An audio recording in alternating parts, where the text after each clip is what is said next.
kutaa magaalaa Addis Katamaa aanaa 12 naannawaa addaa Caakkaa Meedaa jedhamuun beekamutti dirreen kubbaa miilaa ijaaramaa ture xumuramee tajaajila banaa ta'ee jira.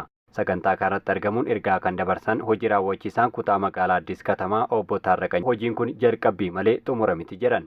የጫካ ሜዳ ዙሪያ ነዋሪዎች እንኳን ለዚህ ከዛ ከአቧራ ለተላቀቅንበትና ልጆቻችን እንዲህ በሚያምር መንገድ Jiraattonni naannoo Caakkaa Meedaa baga dirree dhukkeen guutame sanarraa bilisa baatan dirree akkanaattis miidhagu kana irratti ijoolleen keessan akka taphatan carraa argattan baga gammaddan mootummaan baajata ramadeef dirree miidhagaa sadarkaa isaa eeggate kana yeroo ji'a 2 hin guunne keessatti ijaaree kunoo dirree kana isiniif gumaacheera kuni jalqabbiidha malee xumuras miti mootummaan hojii namoomaa irratti xiyyeeffatee hojjechaa jiru pirojektoota hawaasa naannoo kanaa fayyadamoo taasisan hojjechuu kan itti fufu ta'a.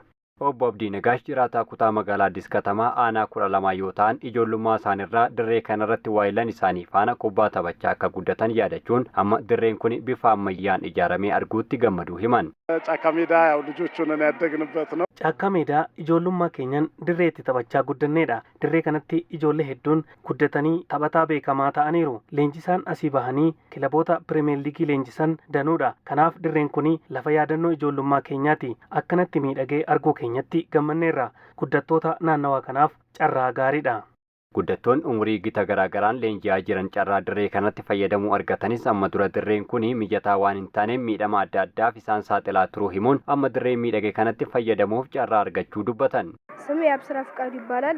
የጫካ ሜዳ ኳስ ተጫዋች ነኝ። ያብስራ ፍቃዱን jedhama.